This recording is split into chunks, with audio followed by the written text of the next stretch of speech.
time. What we know thus far is that we had a male student that was 17 years old that rode the bus this morning to Antioch High School. During the course of the morning, this individual made his way to the cafeteria where he then confronted a 16-year-old that we identified as a female Hispanic student, fired, striking her. She is deceased.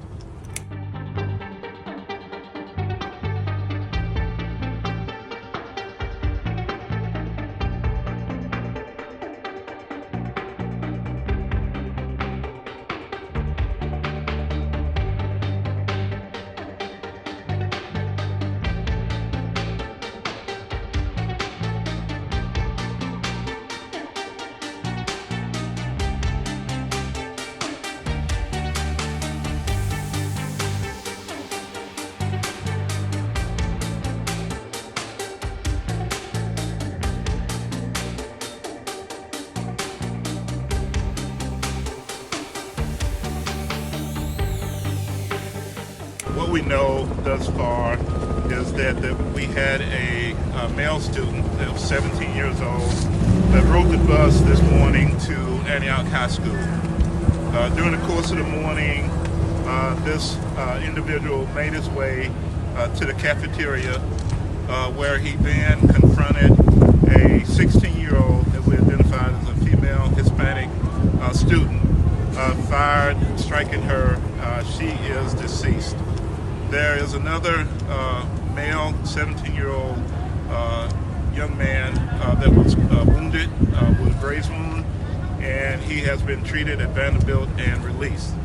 The shooter was 17 years old. He entered into the cafeteria, firing multiple rounds in the cafeteria, striking her, and then before pulling the weapon on himself.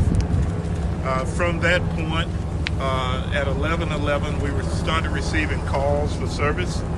Officers responded and found the male shooter deceased in the cafeteria.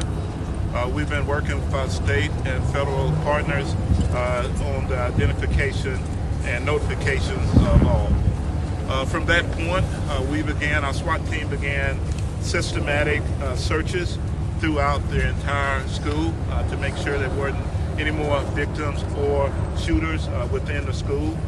We did not find any more. Since that time, we have started a family assistance center where we've worked very closely with Metro Schools. The Family Safety Center is right behind us at the Ascension Medical Center. We are systematically releasing young students to that location to be connected back with their parents. We've done that systematically so we wouldn't overload the parents or the school system so that we could get everyone back connected.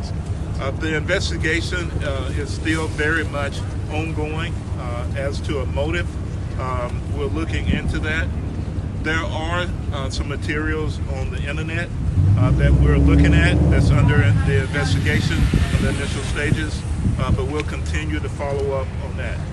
We've had a great partnership with Metro Schools, great communication with the fire department, with TBI, FBI, and ATF. And we'll continue the investigation, which will go until the wee hours of the morning. Please look at our platforms for further information.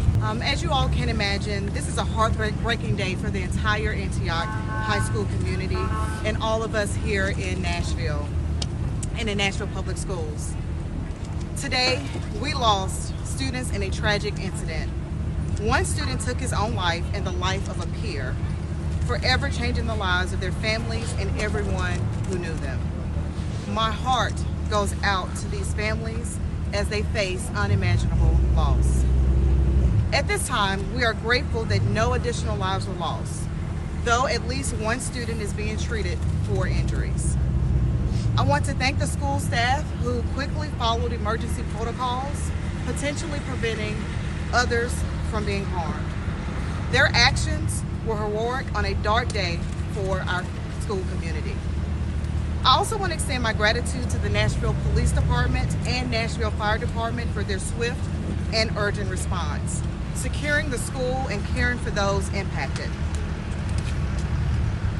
This tragedy is under active investigation by law enforcement and district leadership. While we are focused on addressing the immediate situation, we are committed to understanding how and why this happened and what more we can do to prevent such tragedies in the future. Over the years, we have implemented a range of safety measures, including partnership with the MPD through our School Resource Officer Program, shatter-resistant film, security cameras with weapon detection software, and security vestibules. Unfortunately, these measures were not enough to stop this tragedy. I know there are questions about whether additional steps such as stationary metal detectors should be considered. While past research has shown they have had limitations and unintended consequences, we will continue to exploring emerging technologies and strategies to strengthen school safety. Building strong relationships between students, staff, and SRO teams remains the most effective way to foster these relationships. In the coming days, we will continue to partner with MPD and our school team. We want to continue to foster an environment where students feel safe to speak up when they see something concerning. It's important to remember that our schools have historically been safe places for learning, friendships, and growth. We cannot allow this tragedy to overshadow the positive experiences of our 80,000 students. As a former principal of Antioch High School, I've walked the halls and I've witnessed the magic that happens in its classrooms. This loss is deeply personal for me, as it is for so many in and throughout our community. Now, to allow time for students and staff to grieve, Antioch High School will be closed for the rest of this week. I know how deeply this affects families, school communities, and parents everywhere who send their children to school each day. Nashville Public Schools are committed to supporting Antioch High School's students, staff, and families in the days and weeks ahead. I am grateful for the support of our Nashville community as we navigate this very difficult time together.